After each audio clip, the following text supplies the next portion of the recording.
people out there want something for nothing, in a sense that, welfare and a manna from heaven, right? They want it to just show up. People say, they just want the TV, just an 85-inch TV to show up on their wall.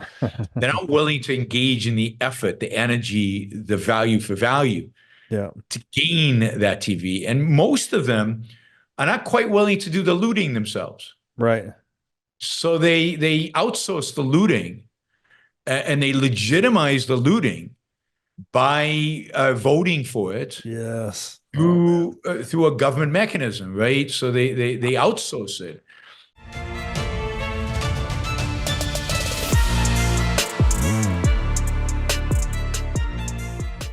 Hey everybody, welcome to the What is Money Show. I am thrilled to have you here joining me on my mission to help shine light on the corruption of money. Now, if this is your first time listening to the What is Money Show, I strongly recommend that you go back to episodes 1 through 9 first, which lays a lot of the groundwork for many of the concepts that we explore on the show. These first 9 episodes are my series with Michael Saylor, and thousands of people have told me that this is the best podcast series they've ever heard, hands down, and that it was instrumental to their understanding of money and Bitcoin. So if you're looking to start a deep dive into the nature of money, I don't think there's any place better that you can start other than episode 1 of this show. Now, a little bit about this show and how it makes money. The What is Money Show is 100% sponsor based. So all of our revenues are derived from direct sponsorships. And I strive to be very selective about the sponsors that I work with, specifically only using sponsors that I use personally, and also choosing sponsors that have values which are well aligned to the values expressed on this show, such as freedom, education, self-sovereignty, etc. So what I'm going to do now is a few ad reads right at the top of the show, and then I'll do a few more ad reads in the middle. And I hope you'll take the time to listen to them, as again, these are hand-selected sponsors, and I think you'll like what they have to offer. Today's podcast is brought to you by In Wolf's Clothing. Wolf is the first startup accelerator dedicated exclusively to the Bitcoin Lightning Network. 4 times per year, Wolf brings teams from around the world to New York City to work with like-minded entrepreneurs, pushing the boundaries of what's possible with Bitcoin and Lightning. The program is designed to help early-stage companies achieve product-market fit, develop their brand, secure early-stage funding, and grow businesses that help fuel the global adoption of Bitcoin. So go to wolfnyc.com to learn more about the program or apply. Again, that's Wolf NYC, WOLFNYC.com. Mr. Yaron Brook, welcome back to the What is Money Show. Thanks for having me on. It's good to be back. Wonderful to have you back. It's been a little while since we talked. Last time we both be traveling like crazy, and it was hard to coordinate calendars, but we've been trying. Yes. Too much travel in 2023, and I think we're both going to opt for less of that in 2024. So last time we were talking about Ayn Rand's essay, The Virtue of Selfishness, which we went through a lot of. And as I was just telling you offline, we recently released a reading of, this is an excerpt from Atlas Shrugged, Francisco's money speech. It's about a 15-minute read, I guess. And I had our editor kind of put some animation over it. I did the read, and it did really well online. Yeah, it was beautifully done. Beautifully done. Congratulations. Thank you so much. I did the easy part. I did the read. The editor did the hard creative part, making it look cool and whatnot. I'll tell you this story about I don't know if this, whatever, I'll tell the story. I had just arrived at the Nashville airport, and I was listening to Atlas Shrugged. I was working my way through the audiobook, which is a 64-hour audiobook, I think. Yep. I had just arrived in the Nashville airport. I had gotten my luggage, went outside of bag claim, and sat down on a bench to call an Uber to go home. And I call the Uber. I'm sitting there. I've got like a 10-minute wait. And as I'm sitting there, a man walks directly into the center of my field of vision, and he's wearing a money suit. Like his entire suit is green with dollar signs all over it. and he's got his little piece of luggage, and I'm like, okay, this is ridiculous. And so I snap a picture of him because I'm going to tweet it, say something, funny. And the weirdest synchronicity happened because right at that moment, Francisco's money speech began on that audiobook. Right at that exact moment. It's a 64-hour audiobook, so it's not like the chances seem pretty remote that would happen right at that exact moment.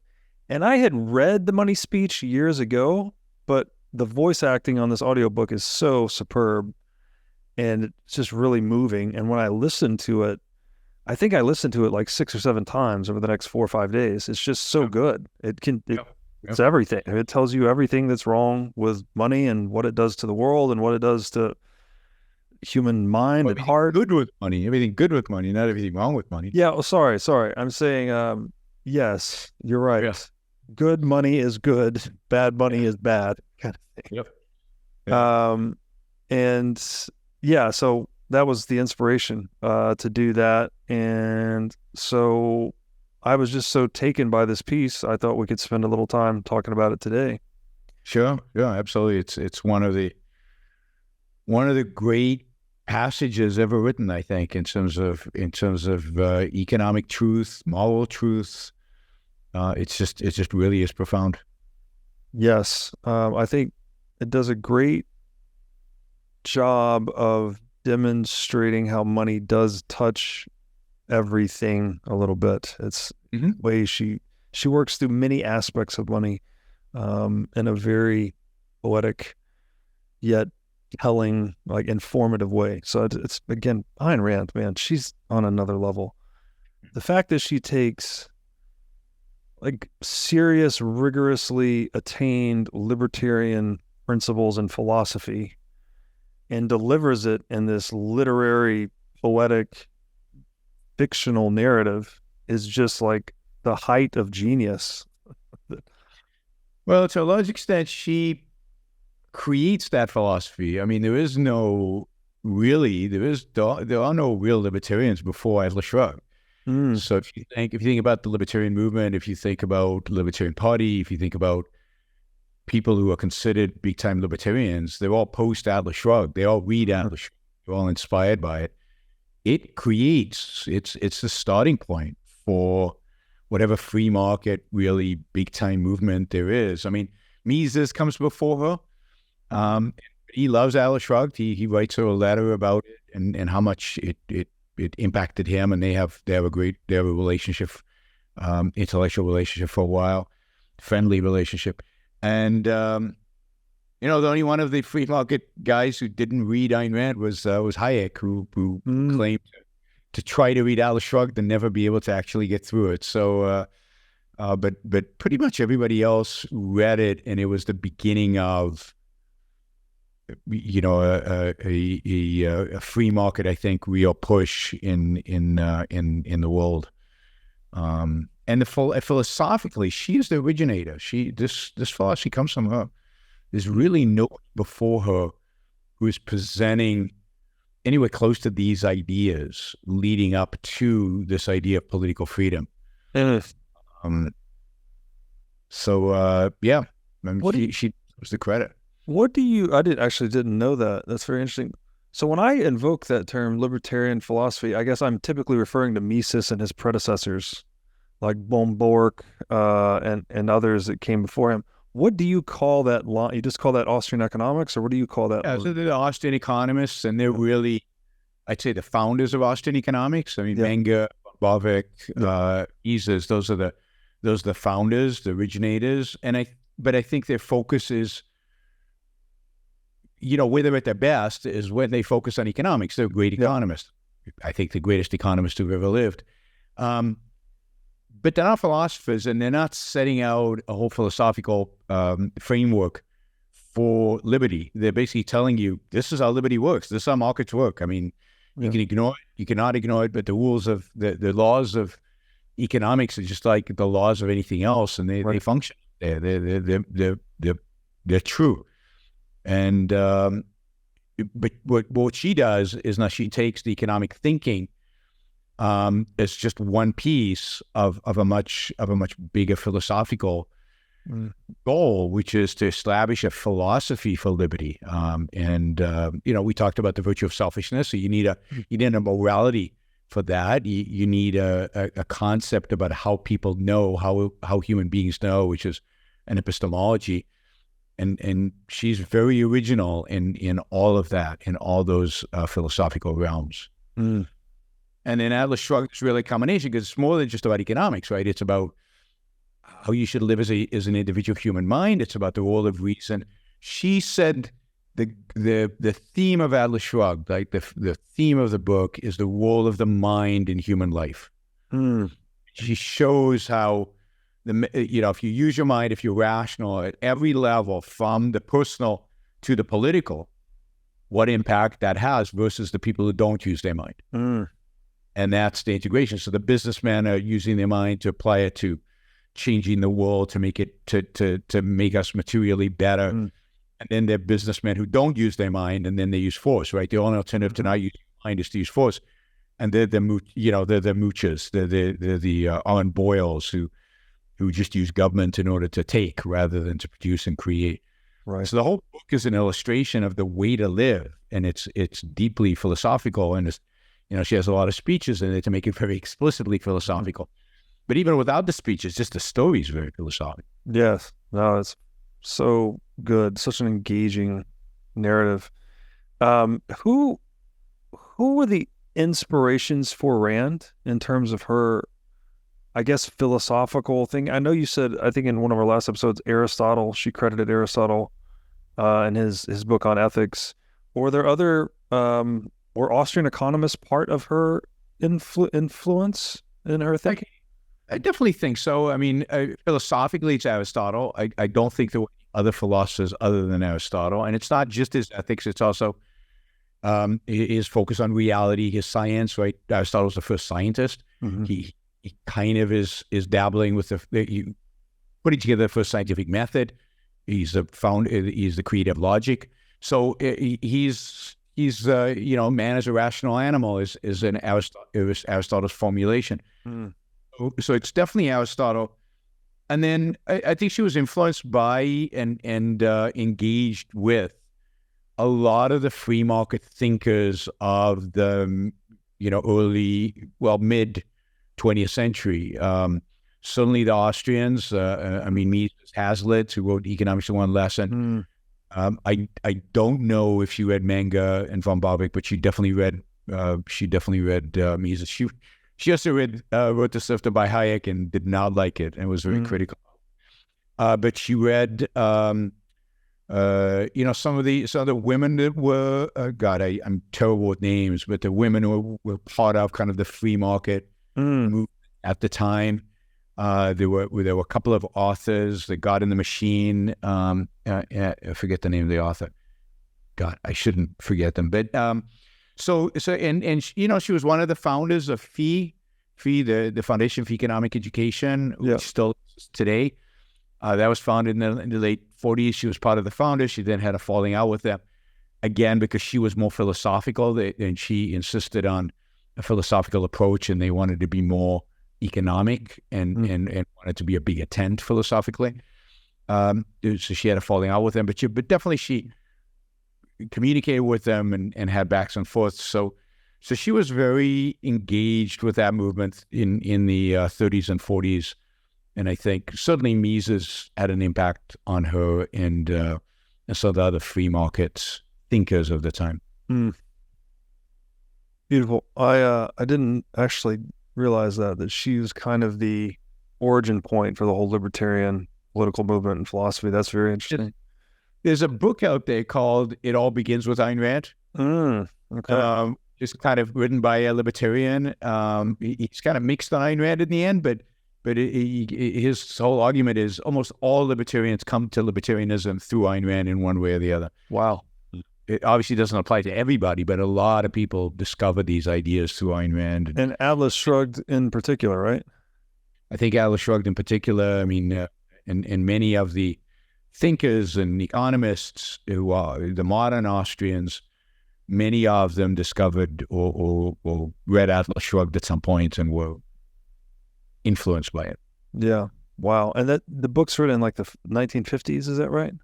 It was published in 1957. 57, yeah. And it still sells an amazing number of copies. It's still hugely influential, and wow, so people still engage with. And you've just read it, so I mean, it doesn't sound old, right? It sounds so, but no, the story is so relevant. It explains everything that's going on today. Wow, so clearly. Wow, so that's interesting that we're really less than 70 years into the emergence of libertarianism proper. So this game is over. I'm not a big fan of the term libertarianism, but because I think it's too much of a big tent, and there are a lot of people in that tent who I think are not good for the movement. But I do think it's only 70 years since these ideas of liberty, freedom, of rational self-interest as articulated in the virtue of selfishness have really been out there in the culture. And it takes a long time to have real lasting influence. Yeah. Wow. It's still a young philosophy. Yes. That's what I was getting at, young philosophy. Okay, so I'm going to jump into some excerpts here, and then we'll just kind of riff on it. So the passage opens with, I think, so one of the main characters, Francisco d'Anconia, who is, I guess, one of the good guys, we would say, one of the rational humans, very accomplished individual, someone you would look up to in many ways, a very successful entrepreneur, a bit of an aristocratic guy, I guess, right? Comes from a very accomplished family.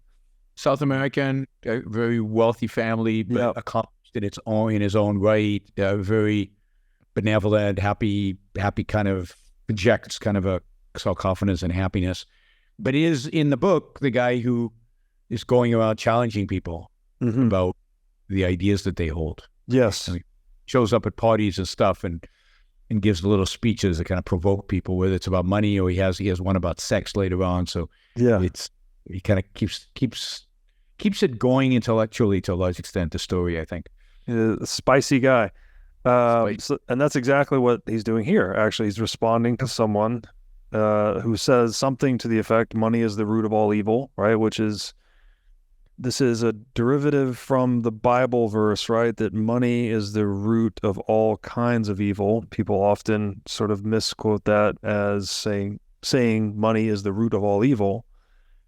And so this passage begins with d'Anconia responding to her, I think. So you think that money is the root of all evil, said Francisco d'Anconia. Have you ever asked, what is the root of money? Money is a tool of exchange which can't exist unless there are goods produced and men able to produce them. Money is the material shape of the principle that men who wish to deal with one another must deal by trade and give value for value. Money is not the tool of the moochers who claim your product by tears or of the looters who take it from you by force. Money is made possible only by the men who produce. Is that what you consider evil? She's such a good writer. The material shape of the principle that men who wish to deal with one another must deal by trade and give value for value.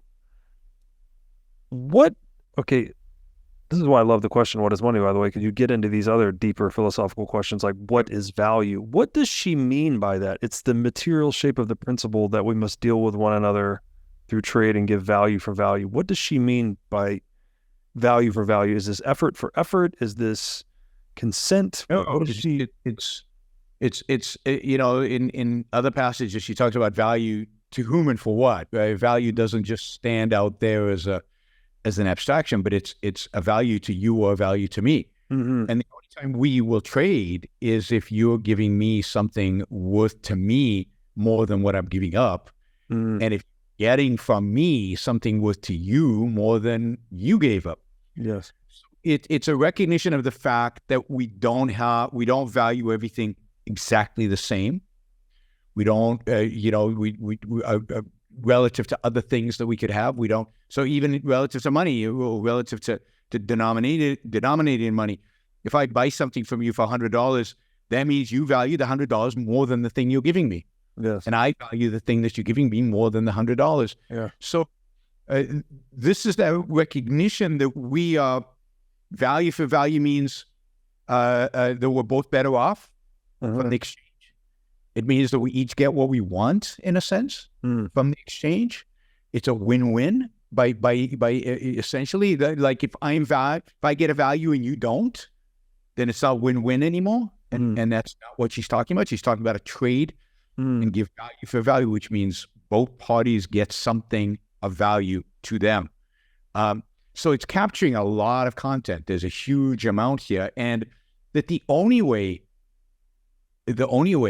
that we benefit one another is by exchanging in this way, right? Any other form of human interaction that, is either me exploiting you or you exploiting me, or about being exploited by somebody else. But what's new is the idea that what money is facilitating, what money takes, what she says, a material shape up. So it's the recognition of that the real way in which human beings should interact with one another is through this trade, through value for value, through win-win relationships.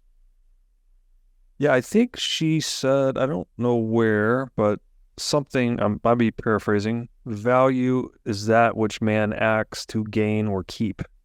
That's right. That's in the virtue of selfishness. Yeah. So act to gain or keep. Each one of us acts to gain or keep our own values. So values are very individual. yes. They are personal. They are value to you. What is it that you want to act to gain or keep? Yes. Yes, and that the dynamic you're describing where you only trade something once you think the thing you're getting is more valuable than the thing you're giving up, and then your trading partner thinks the exact same thing in reverse. That's what the economists call the inequality of exchange. So then value for value is the inequality of exchange, basically. Absolutely, and it is, but I think it's more meaningful to talk about it in terms of. I mean, I think inequality of exchange is it's the same concept. It's the same concept. It's just kind of a drier, more clinical way of saying value for value, I guess. Yeah, and it takes human beings out of it. It takes the value out of it. The inequality. I mean, who's inequality? Inequality regarding what? Yeah. It's the fact that we each value things differently, and if we all valued everything the same, there would be no exchange, right? And we never get better. And so, and what looting is, what the state does, or what is take from some and give to others. That is, it replaces this idea of value for value with force, with somebody else dictating to you what you should value and how much you should value it for. Yeah, somebody says, it's. Your taxes are going for good things. I don't know, they're going to help the poor. And one response to that is, look, if I wanted to help the poor, I could help the poor myself. I could decide how much to help the poor. I could decide how to help the poor. Yeah. And then some people, it's not a value for them to help the poor. So who are you to decide what values they should have, right? Right. They would rather help somebody else, right? Or not help anybody. So it's what always happens when force is introduced is somebody else is forcing their values onto you. Yes. Yes. So the other way to frame this perhaps is value for value is a positive sum game, right? This is free trade. Value for non-value is a zero sum game, which is forcible looting, basically, right? Everyone's win is someone else's loss versus win-win. Yeah, and in the end, I think if you follow through on the concept, like zero sum, in the end, nobody wins, right? Yes. So the reality is that if you can either play win-win, you can either have win-win relationships or win-lose relationships. But win-lose relationships almost always turn into lose-lose relationships. Yes. And people get this when it comes to their personal life. Like, if you have a win-lose relationship with your wife, you will lose in the end. It will turn into a lose-lose thing, right? Yes. there's no good that is going to come of it. But the same thing is in the economy. If somebody seems to be gaining money because they're exploiting or they're cheating or they're stealing and managing to create win-lose situations, that is not sustainable. That they will lose. And indeed, if the system is built around win-lose relationships, which much of our economies built around win-lose relationships, then the system penalizes everybody. Everybody is a victim of it in the end. Even if they're richer, there's not much they can do with the wealth, and there's not much self-esteem they can gain from having the wealth because they know that they got it by deception. They know they got it by exploitation rather than actually earning it.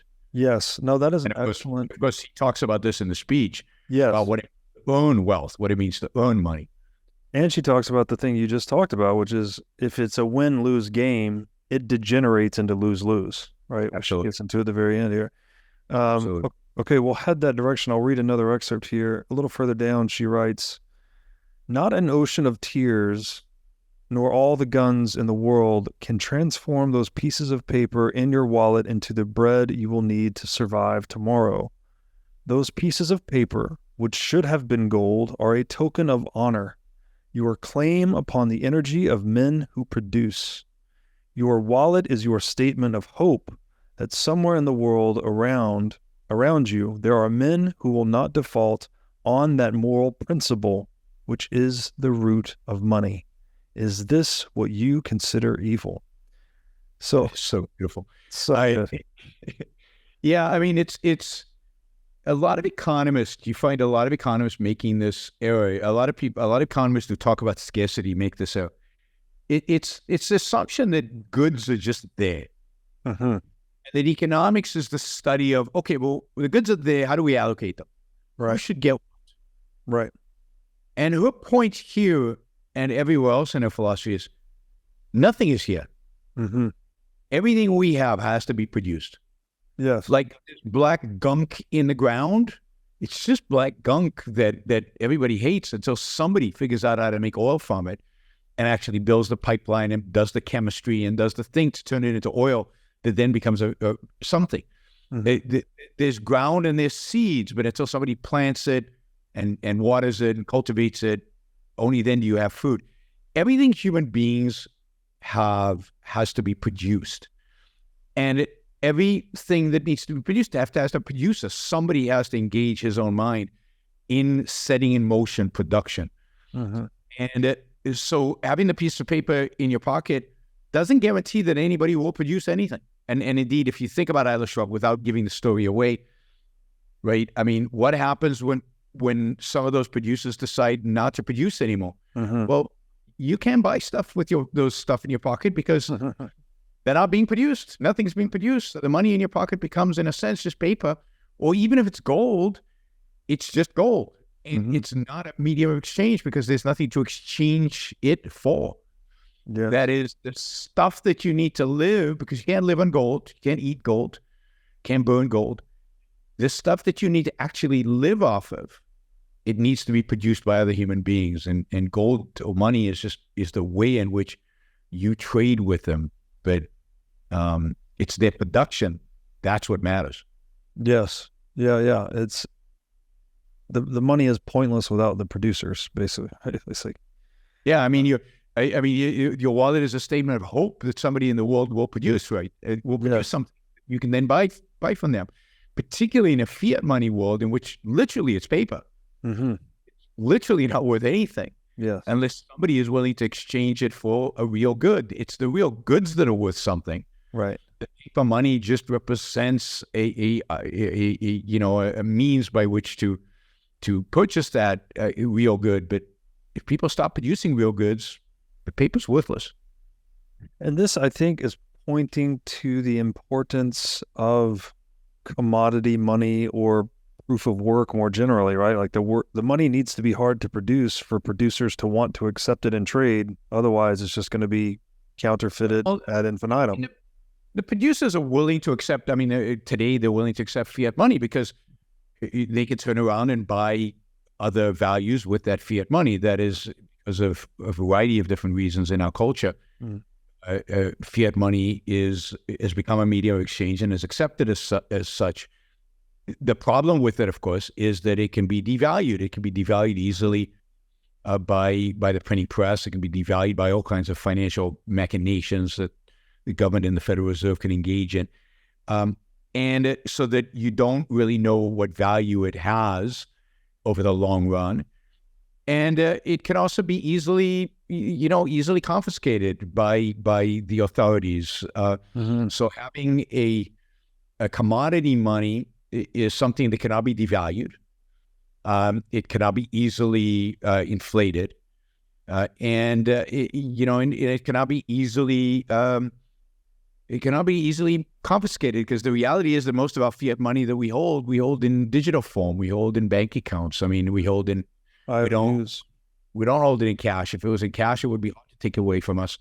But the fact is that it's in places where the authorities can easily track it and find it and take it if they need to. And that's why they spend a lot of time and a lot of energy tracking every dollar that you put through the banking system is being tracked, particularly if it's large denominations. If you're moving thousands of dollars in your bank account, the government gets a record of that. The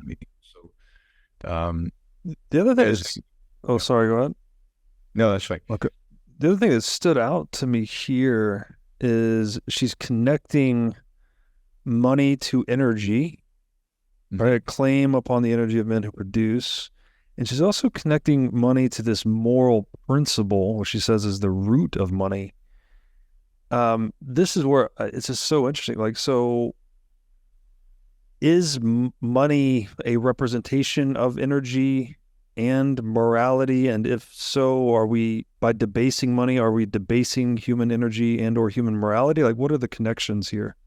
Well, there's a sense in which we're debasing it, or we're undermining it and belittling it. I mean, what does money represent? Money represents the productive effort that you put in order to earn it. And what is that productive effort? That productive effort is energy. I mean, energy is a big part of that, right? I mean, you go to work, you do stuff, and even if most of your work is work of the brain, you're activating energy both internally to you and in the world around you. If you're producing something, machines are creating it, and you are making that possible. So you're creating, in that sense, energy out there. So production cannot exist without energy, and the producer is somebody who is using energy to make stuff, to produce stuff, to create values. And money represents that. So money is representative of that energy, and we debase it when we inflate it.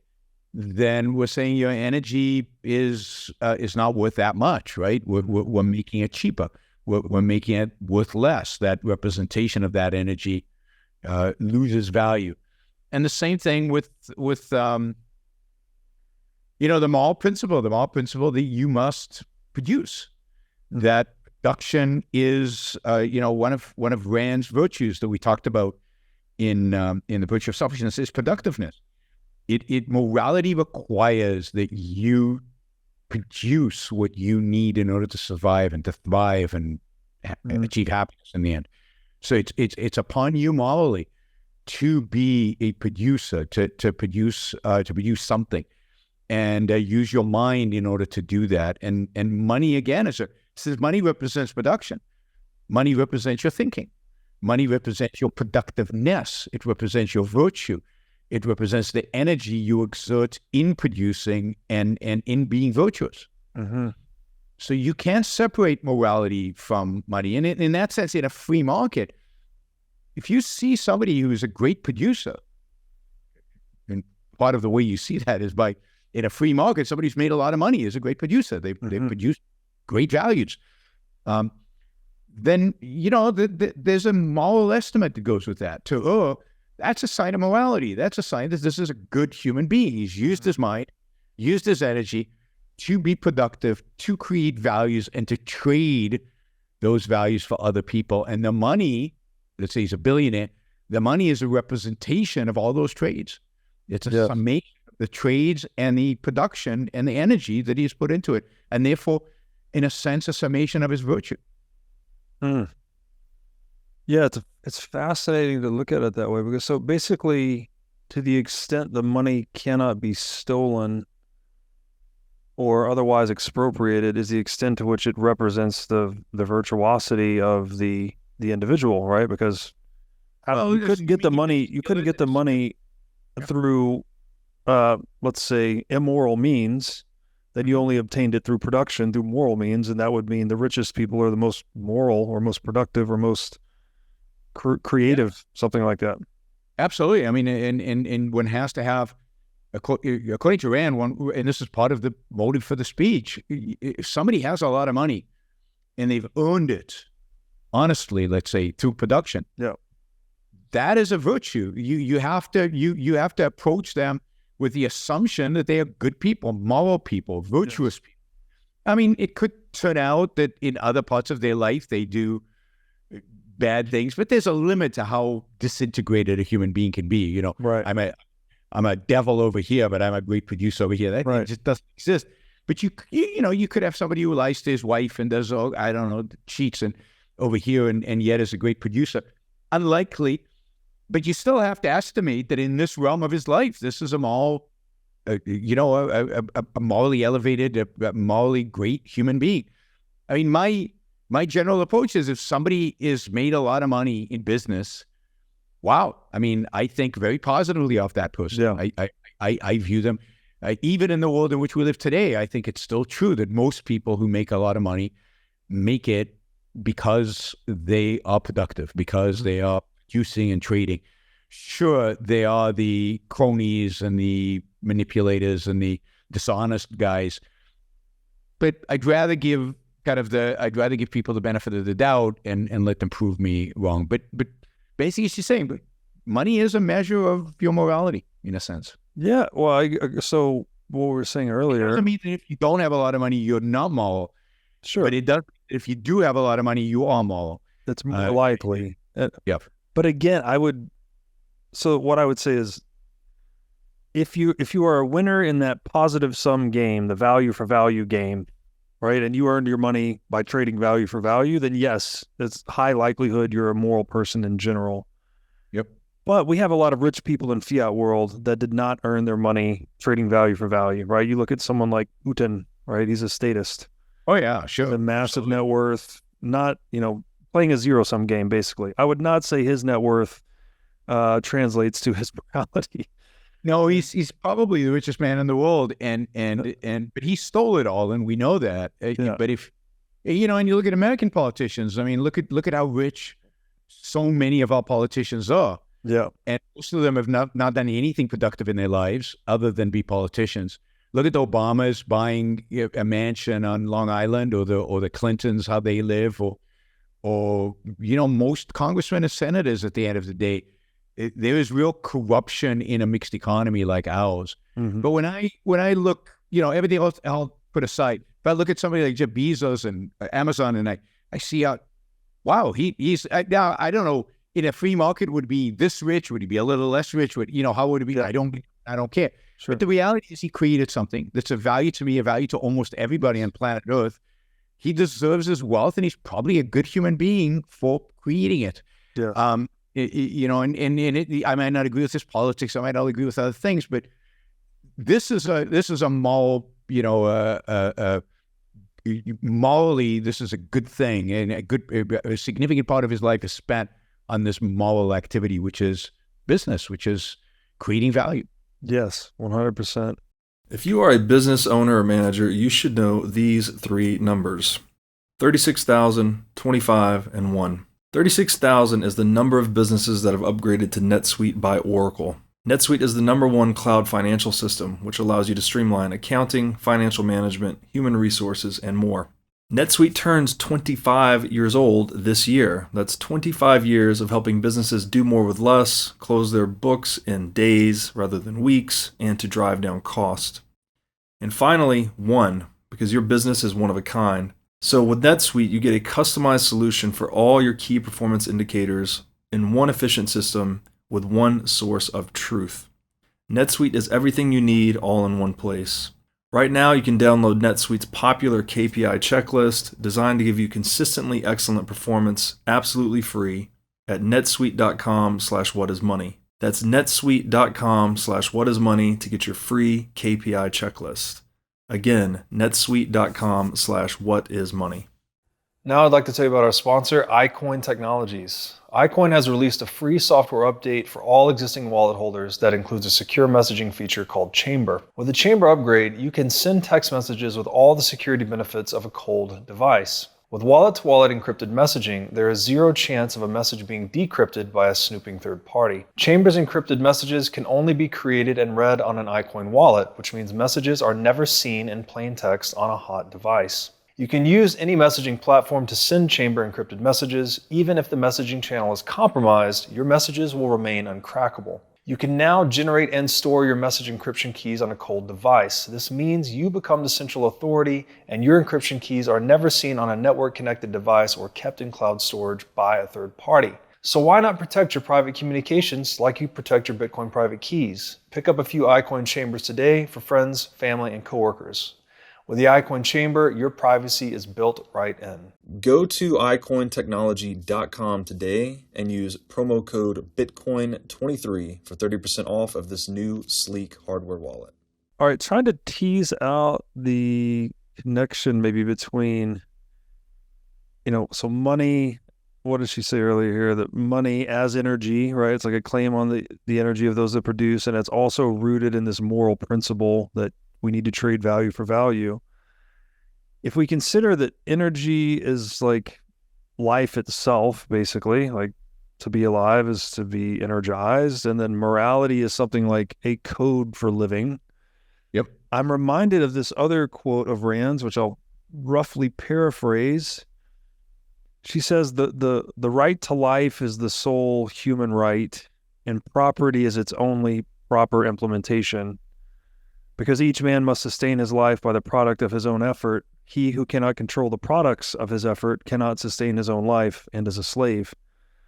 So that maybe the deeper principle underlying both money as energy and money as morality is property, right? Like when you start to violate private property, it destroys the means for sustaining your own life effectively. Absolutely. And you really can't have money without property, at least some semblance of property, right? I mean, money in it of itself is property, but money is derived from property, the property that you trade. If you don't own your means of production, that is, if you don't own the things that you produce, right? Your time, your energy, if you don't own your time and energy and the things that your time and energy has created, then you can't get money. I mean, it's right. So yes, but the value of money comes ultimately from the fact that you have a right to property, which is derived from the fact that you have the one right, which is the right to your life. Yes. Yeah. Beautiful. Another excerpt a little further down, Rand writes, money is made before it can be looted or mooched, made by the effort of every honest man, each to the extent of his ability. An honest man is one who knows that he can't consume more than he has produced. To trade by means of money is the code of men of goodwill. Money rests on the axiom that every man is the owner of his mind and his effort. Money allows no power to prescribe the value of your effort except the voluntary choice of the man who is willing to trade you his effort in return. Just so good. Good. Just again, back to the morality thing, right? It's like you can't, it's like a game, I guess, right? Just saying it's this, what did she say earlier? Like a statement of hope that a producer will trade you one of his products for the money. Mm-hmm. There's this gameness to money that it needs to be something that has integrity or trustworthiness to keep this value for value series of exchanges taking place. Absolutely. If every time you exchange it, it loses something, or if over time it's constantly losing, that makes everything much more complicated and less meaningful, right? It's not clear how we measure then the value for value. And the point she's making here is, I think the most important point here is that money is made, right? So that when you earn money in a society in which you can only earn money for production. Well, the act of production is a creation of something out of nothing. And to the extent that there is money that is reflected in that, you're exchanging your production for that money has come into being out of nothing, right? It is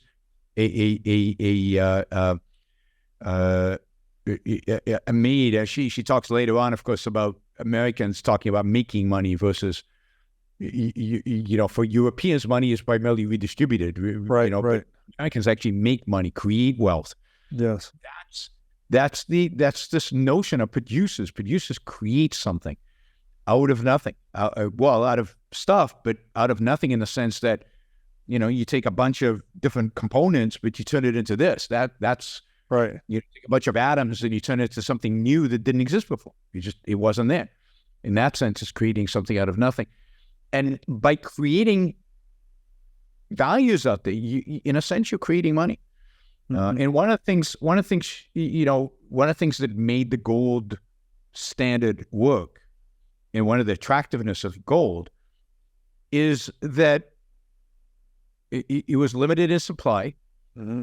That the discoveries of gold and the extraction of gold mimic the rise in productivity in the rest of the economy. So, as in a sense, more stuff was being made, more money was being mined.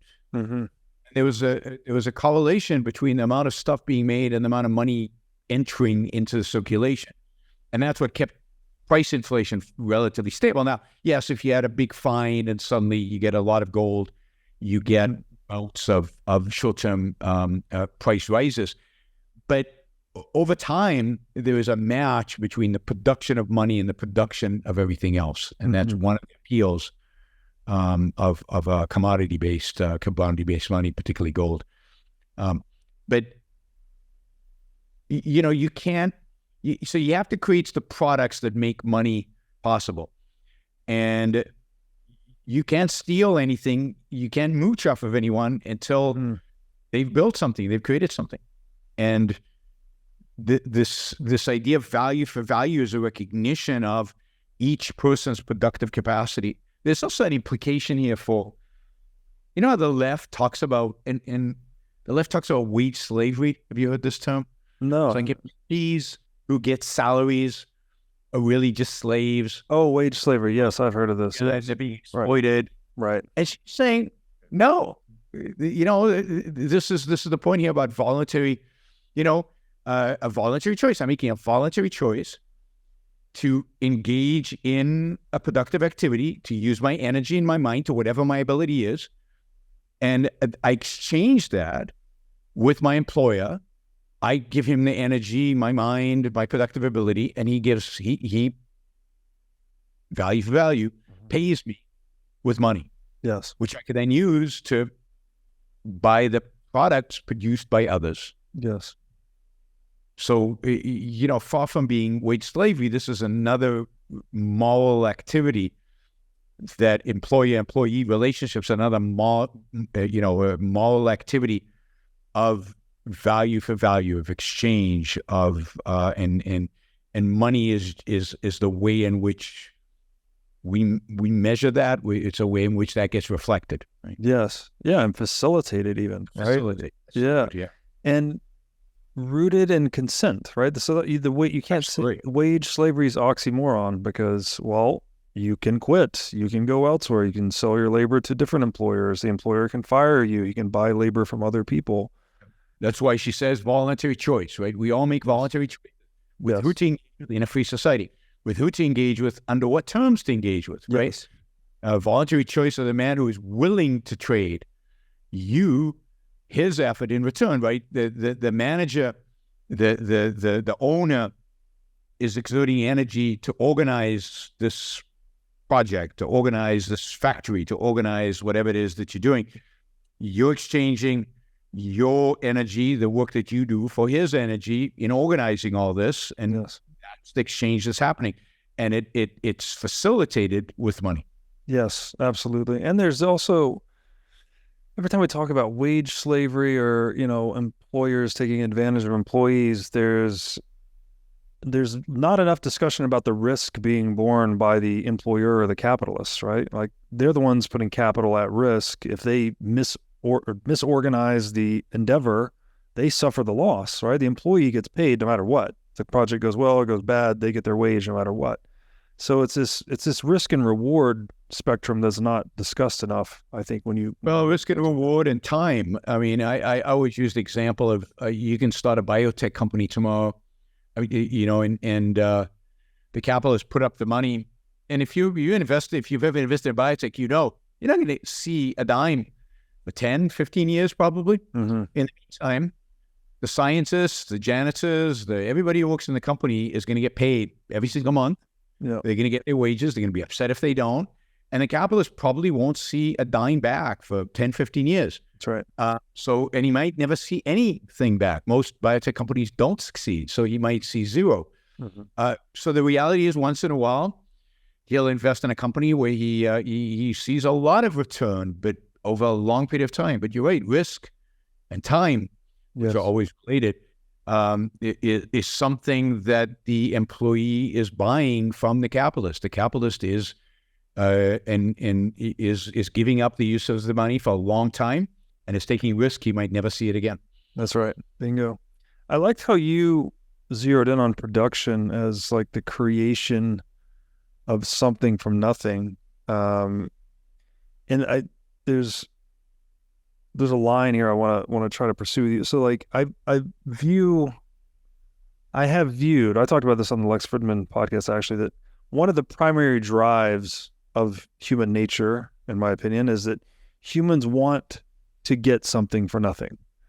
Right? Now this could be moral or immoral, right? This could be the producer, the entrepreneur that's sort of cleverly or lazily solving a problem, right? That I want to get this thing done, but there's a better way to do it, so I'll come up with a solution for it. The productivity gains you get is like getting a little something for nothing. Or there's the immoral path, right? Which is the looter. He just wants to go and take the products of a producer. Yeah, but this is another something for nothing. I mean, well, that's not quite nothing. So if I finish the thought here. Yeah, there's always energy, right? There's the energy involved in coercion. There's the energy involved in entrepreneurship or whatever. But I guess what I'm trying to say is you want to get more output per unit of input, right? Which is like you're creating something where there was nothing before, something like that. And so, which is another maybe way of just saying that humans pursue profits, right? If you got pure something from pure nothing, that'd be a 100% profit margin. But obviously you get different profit margins on what you do. So when I think of it like that, my view is that to optimize human action, the main thing we could do is to make looting or coercion as unprofitable as possible. Like absolutely, I don't see a higher aim for socioeconomic purposes, at least, than that. And I don't know. I just wanted to throw that out there and hear your thoughts. I mean, I think that's right. I think that looting is unbelievably destructive. It destroys the motivation of those seeking a profit. And I think you're right. Profit is what we're all geared towards. It's value for value, right? What is a profit? A profit is, I mean, when I buy an iPhone, I'm getting a profit. Yes. Because psychological profit. It's more valuable to me than the $1,000 I gave up. So I'm net better off. We don't measure it accounting wise, but it is a profit. Mm-hmm. So we're constantly trying to better ourselves. And what the looter does is he prevents us from doing it. Mm-hmm. And he fundamentally attacks the means by which we do it, which is the use of our mind. The looter, the authoritarian, the dictator, are basically trying to gain, trying to take away our effort, our energy, our mind away from us, and they do it by taking the product, the thing that we actually produce. And if we can extract force, and this is why extracting force of society is so important. If we can extract force of society, if we can ban looting and of all its types, then that's a precursor for a civilization, for civilized society. Yeah, wonderfully said. And I thought you were going in a different direction, because there is a sense in which people out there want something for nothing, in a sense that, the welfare and a manna from heaven, right? They want it to just show up. People say, they just want the TV, it's an 85-inch TV to show up on their wall. They're not willing to engage in the effort, the energy, the value for value to gain that TV. And most of them are not quite willing to do the looting themselves. Right. So they outsource the looting, and they legitimize the looting by voting for it. Yes. Through a government mechanism, right? So they outsource it, and that to me is the mentality of something for nothing, is the mentality of everything being available to me without working, and the entrepreneur who makes keeps improving stuff. If you think about how entrepreneurs and how founders work, they work super hard to make small improvements. Partially because they love it, and because they're motivated and they're energized by it. And you compare that to the true nothing, something from nothing, the looters who just want to sit around and just get it all, just drop from heaven and have it. Sometimes I call it the Garden of Eden mentality, because in the Garden of Eden, human beings man and woman didn't need to do anything. All their needs were provided for. Right. Right. And it's only when they eat from the fruit of knowledge, right? And they discover the knowledge of good and evil, which I think is the knowledge of life and death. And do they now have to produce? Yes. So God sends them out to the world, and they have to farm, and they have to actually produce in order to live. Yes. And that's when they become human, right? They're not human in the Garden of Eden. They're just an animal. But once they get kicked out of the Garden of Eden, they become human. And so many people aspire to going back to the Garden of Eden. Yes. They want to just lay around and have all the goods given to them, produced for them somehow. But they don't want to think about somebody else producing them. They don't want to think about exploiting other people. They just want the goods to appear out of thin air. Yeah, this is where I think this is such a pernicious problem. And I have there's a chicken and the egg thing here in my view.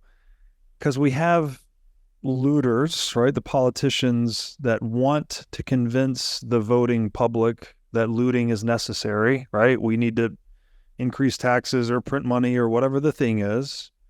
So they're selling the ideology of systematic looting, basically. But then the citizens, so they become, I guess, brainwashed by this to some extent. So in one way you could blame the politicians, but then the voting public are actually voting for the looters because they want the free stuff. They want the something for nothing, just like the politicians want the something for nothing, which is tax revenue. And so there's this, I don't know where to assign the blame. It just seems like kind of a vicious cycle. And this reminds me of that quote that's so good on this. Every public election is an advanced auction on stolen goods. That I think captures it so well. Yeah, and it's the ideas. It's ideas that drive all of this. So who to blame? You blame them all. All of them are to blame. It's the politicians and the public who've embraced a philosophy that basically said that looting under certain circumstances for the common good, if it's for a good purpose defined by whatever, is okay. And there's a great story. It's probably not true, but there's a great story about Davy Crockett, who was a congressman in the 19th century. And he tells this story about, what was it? There was this,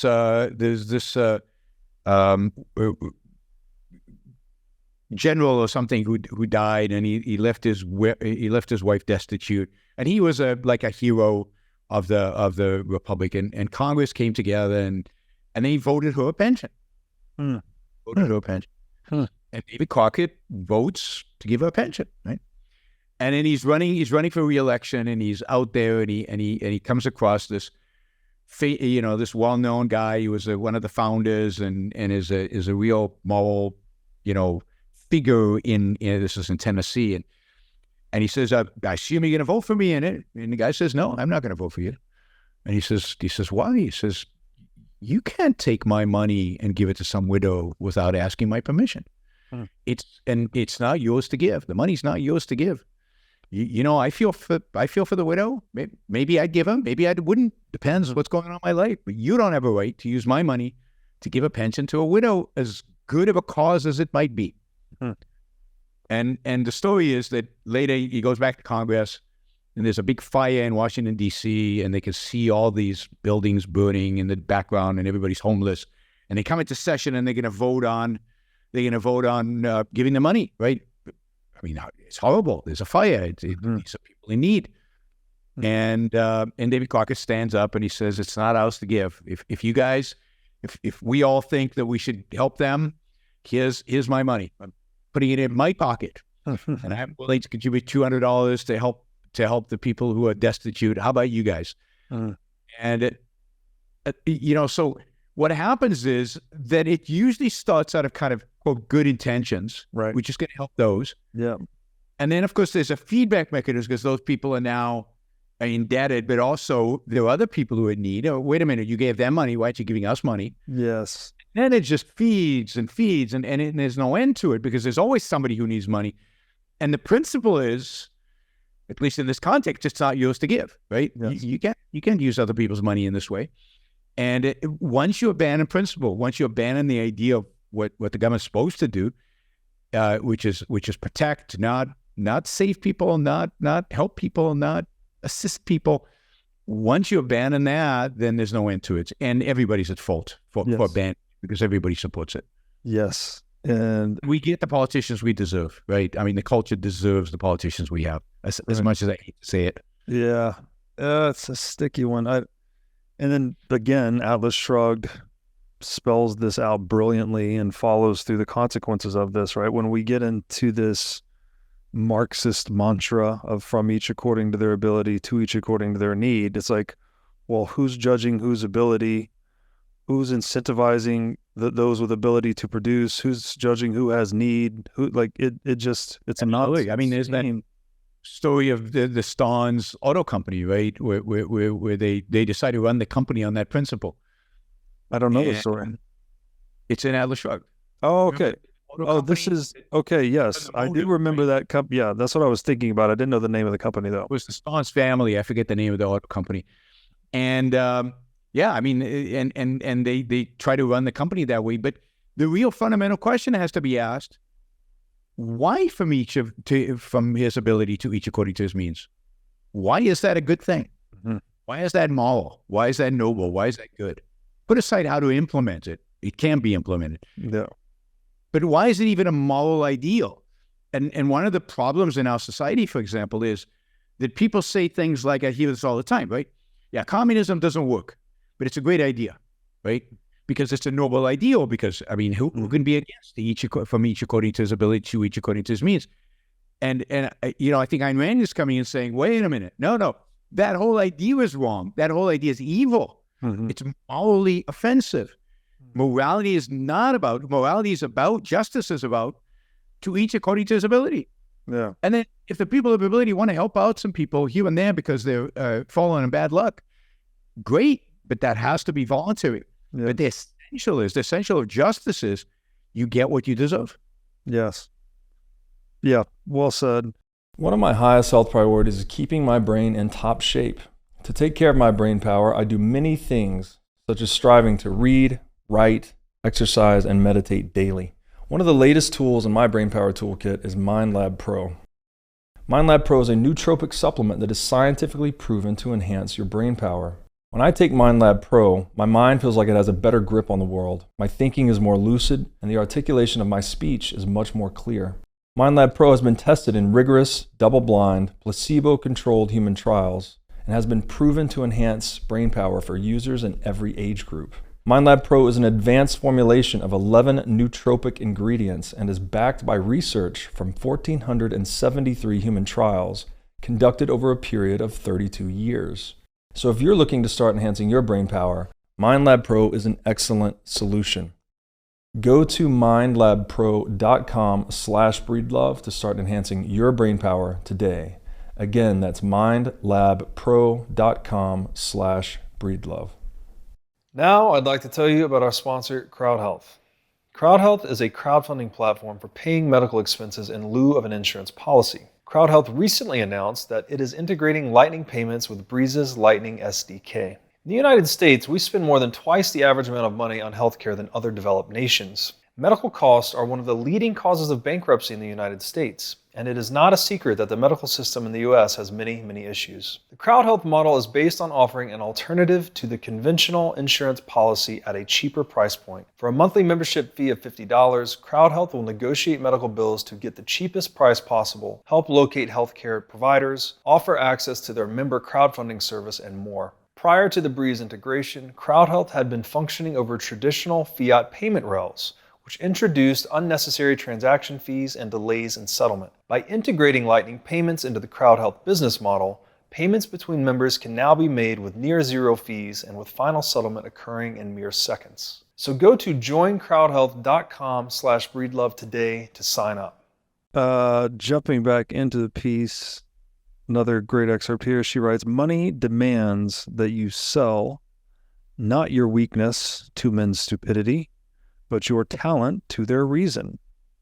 It demands that you buy not the shoddiest they offer, but the best that your money can find.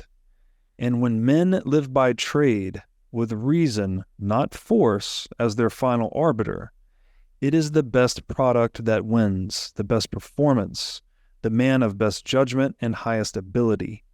And the degree of a man's productiveness is the degree of his reward. This is the code of existence whose tool and symbol is money. Is this what you consider evil? But money is only a tool. It will take you wherever you wish, but it will not replace you as the driver. It will give you the means for the satisfaction of your desires, but it will not provide you with desires. Money is the scourge of the men who attempt to reverse the law of causality, the men who seek to replace the mind by seizing the products of the mind. I mean, this segues perfectly from what you were just saying. It's like...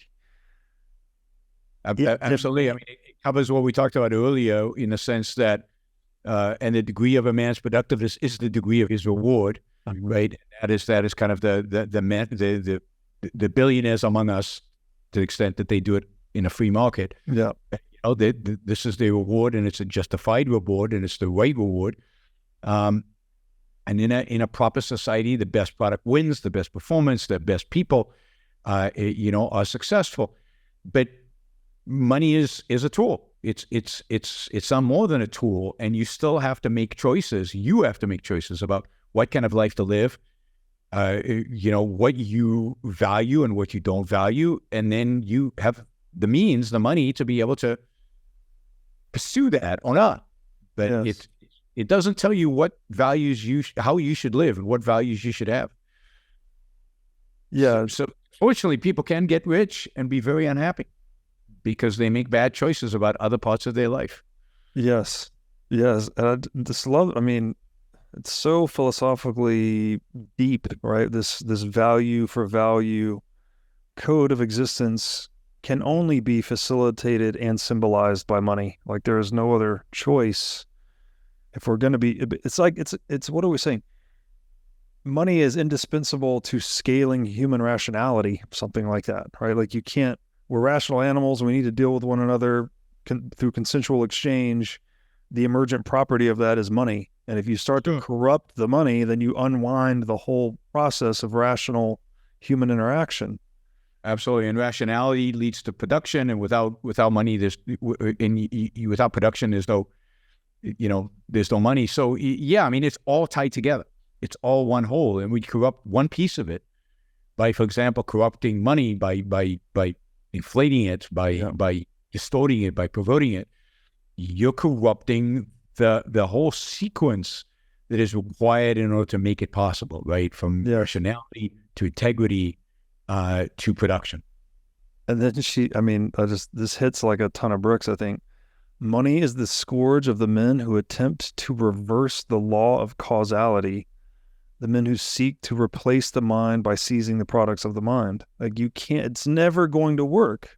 Yep. Because if all acts of production are coming from the human mind, you can't coerce someone to innovate, right? Or to create a new solution to problems. it has to be a product of freedom. And this is why authoritarian regimes are always going to be poor. Yes. This is why the more authoritarian China becomes right now, the less innovation there will be, the less GDP will grow, the less good stuff they'll produce. This is not optional.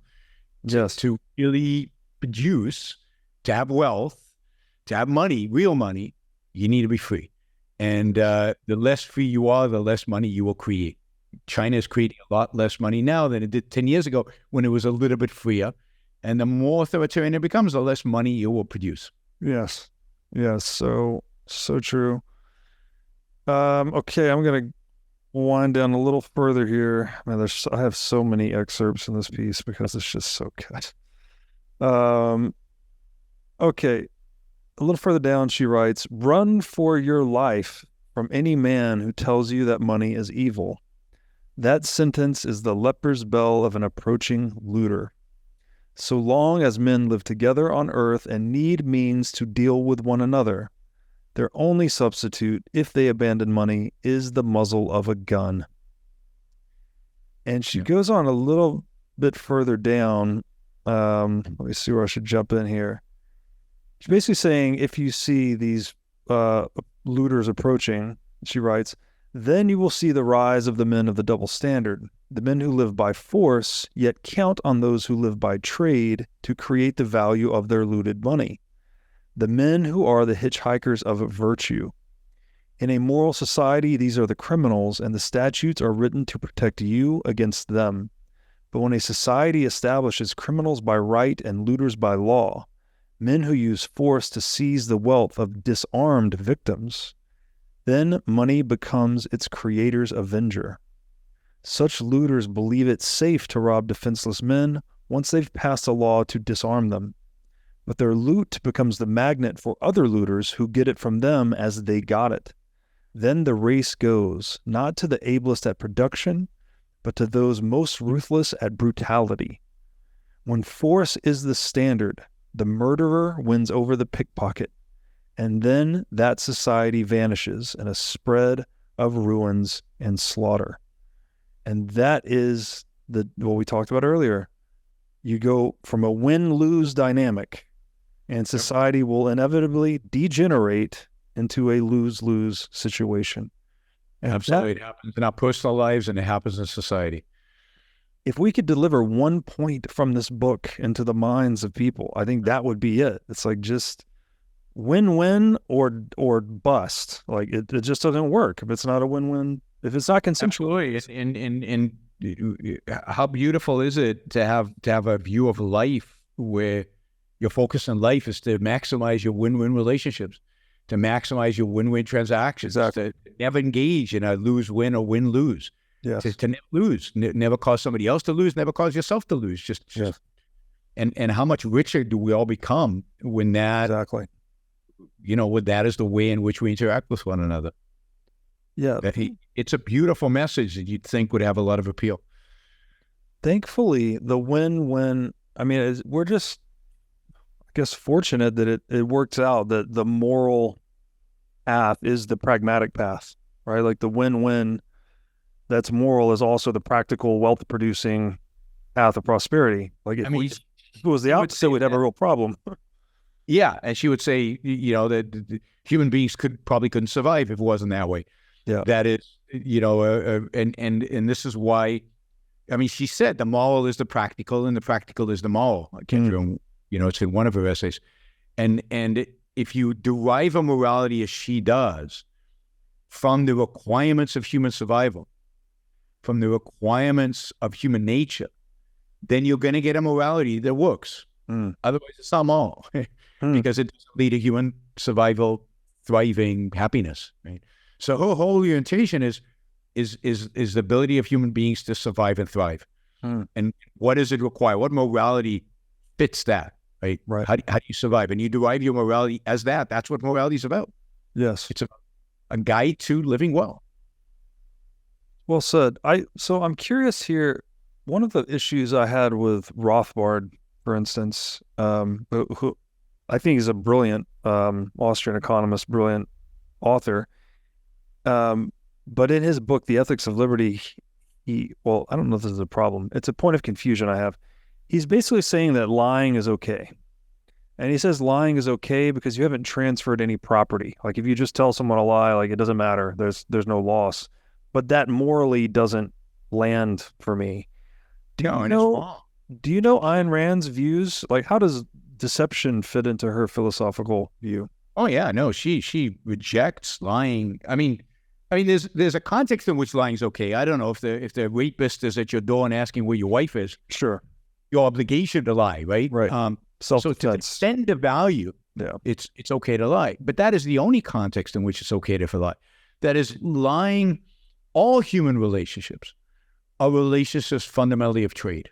Mm-hmm. All human relationships are built on value for value. And when you lie, you are creating a lose-win situation. You are presenting a non-reality. You are trying to exchange fake money. It's counterfeit, right? So I don't know. Where were you last night? Oh, I was, out with buddies, but I don't know. I was working late, but you were really out with buddies. You're using a counterfeit. Yes.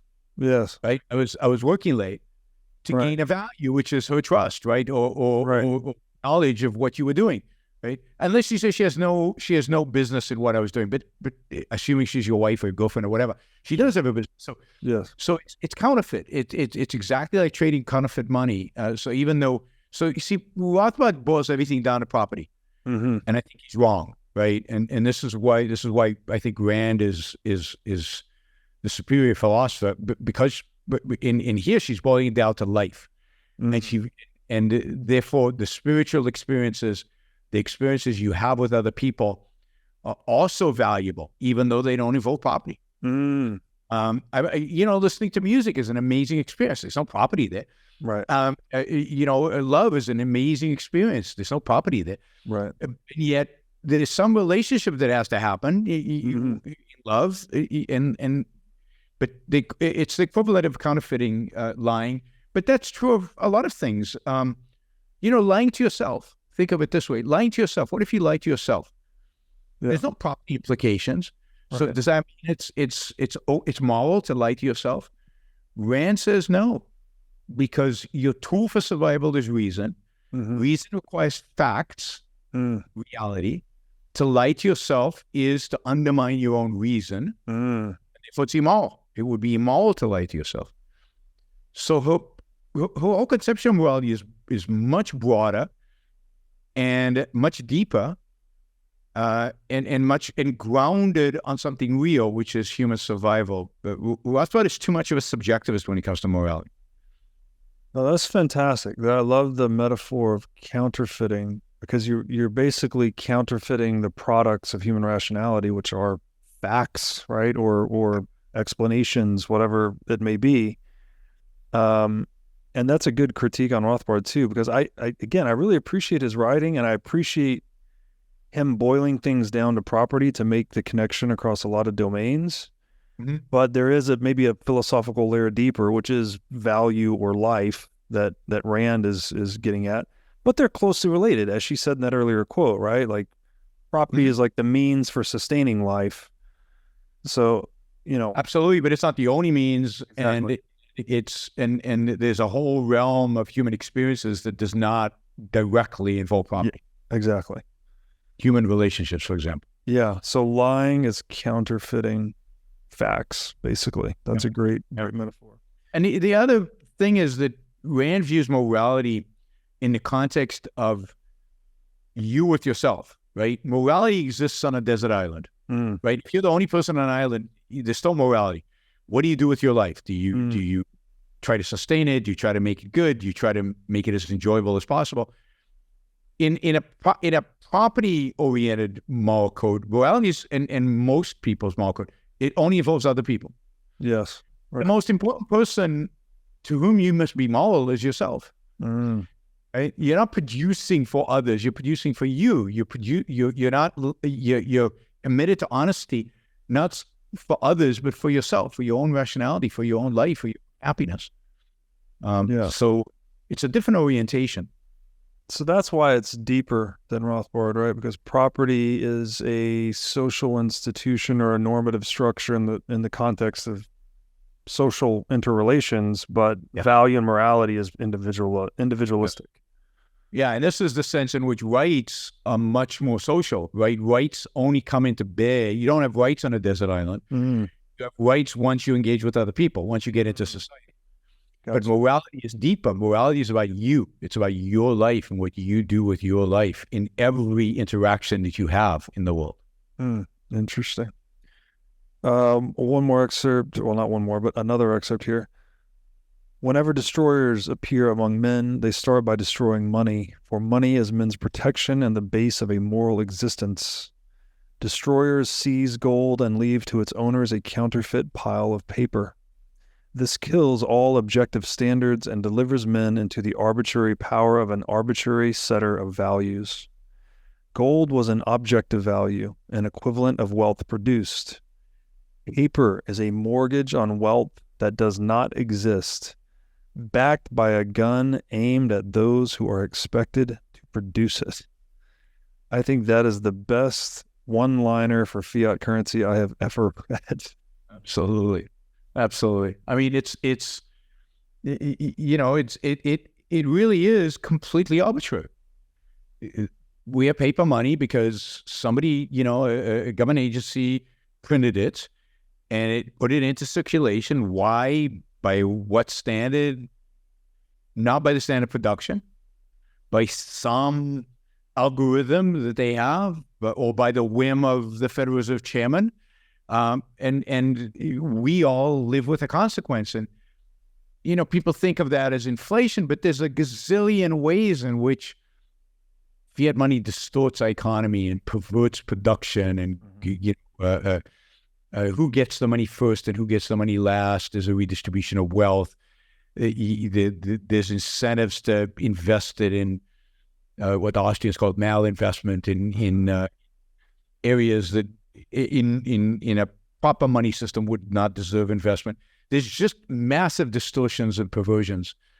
And the only reason it exists, because men would not voluntarily ever give anybody the power to just create as much money as they want. The only reason it exists is because some men have guns and others do not.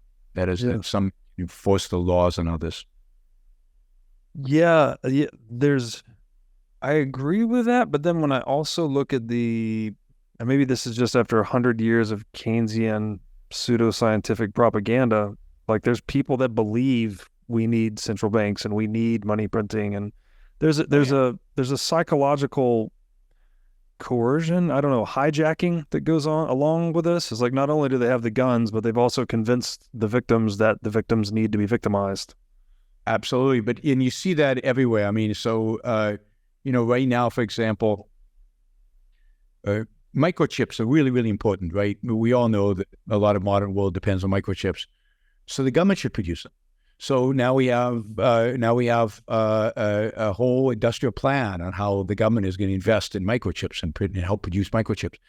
The reason money was one of the first things nationalized is because it's so important. Yeah. It's because it's the root of all production. Yeah. And so it was the first thing that was nationalized, through the Federal Reserve System. It was taken out of our voluntary hands and centralized and stolen from us. Initially under the pretense that, we're still on a gold standard, but that was always just a ruse. Yeah. What they wanted was the ability to just print money and have control of all of us. It's a means of control. Yeah. It's a great point. Money is almost like that inflection point between power and liberty, right? It's like it's been struggling back and forth, right? Power is always trying to monopolize and counterfeit it, and then liberty is trying to free it and expand the purchasing power of it, right, through production. So it's constantly. And if you think about, I think the world of finance is really dedicated the last 50 years to just figuring out ways to get around the fact that it's a fiat money, Yeah. So there are all kinds of contracts that allow you to prescribe its value so that you don't lose too much if there's inflation.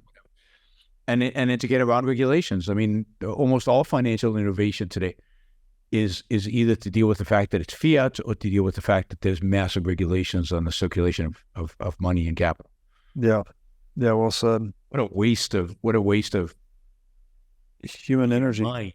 Yeah. And energy, human minds. It's going into production. It's going into getting around the government's barriers to production. Which is so arbitrary and pointless, right? It's like we construct these arbitrary barriers and then we spend so much of our mind and our energy navigating them, trying to circumvent them. Like it's just, it's sort of like the tax code or something. We have this, I think the IRS tax code is like 11 million words or something absurd. Like how much cognitive labor goes into navigating this piece of artifice that we could just do away with, right? We just either have a flat tax or no tax or something. Yeah, I mean, imagine if we don't want to be too radical, so we're going to have a flat tax. We're not going to eliminate completely. We'd probably raise exactly the same amount of revenue as we do today. Yeah. Lots simpler, and a lot of accountants would be out of a job, and a lot of tax lawyers would be out of a job.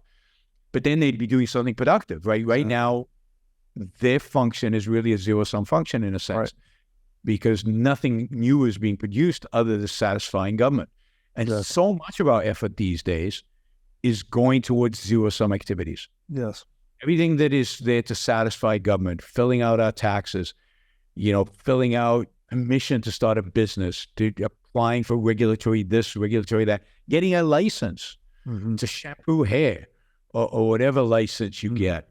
All of that is zero-sum activity because nothing is being produced. You either know how to do it or you don't know how to do it. Prove it in the marketplace. Amen to that. Another excerpt here, we're on the second to last one. Rand writes, "To the glory of mankind, there was, for the first and only time in history, a country of money. And I have no higher, more reverent tribute to pay to America, for this means a country of reason, justice, freedom, production, and achievement. For the first time, man's mind and money were set free, and there were no fortunes by conquest, but only fortunes by work. And instead of swordsmen and slaves, there appeared the real maker of wealth, the greatest worker, the highest type of human being, the self-made man, the American industrialist. If you ask me to name the proudest distinction of Americans, I would choose, because it contains all the others, the fact that they were the people who created the phrase, to make money. No other language or nation had ever used these words before. Men had always thought of wealth as a static quantity, to be seized, begged, inherited, shared, looted, or obtained by favor. Americans were the first to understand that wealth has to be created. The words to make money hold the essence of human morality." This is so far afield from most people's conception of money as the root of all evil. I mean, she is saying money is the root of all good, to the extent justice, freedom, reason, production, and achievement are good. Yep. No, it's an amazing passage. It's true. I mean, America was certainly post-Civil War the first country in history created based on the principle of individual rights, where people were basically free. Sadly, they didn't follow through with it immediately, and they had slavery. But the idea was, it was up to you to apply your reason and to go out there and produce and create and achieve.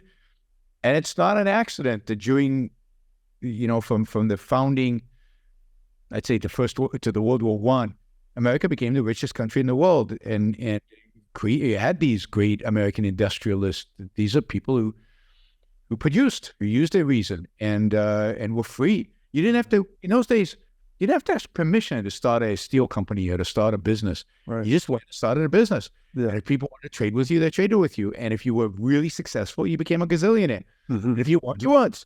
That was and it was all done voluntarily without coercion. And that America's disappeared although elements of it still exist, the pieces of it, but it's become diluted and mixed. And a big part of that dilution and mixture results from the kind of the nationalization of money. Yeah, absolutely. I would say, like I read Titan, which is a biography on John D. Rockefeller, and a lot of his success is attributed to that, right? That he came up in this low to no tax environment, this very libertarian-ish world, basically. Close we've ever come to real freedom. Yeah, and today most industries, especially meat space industries, aren't like that.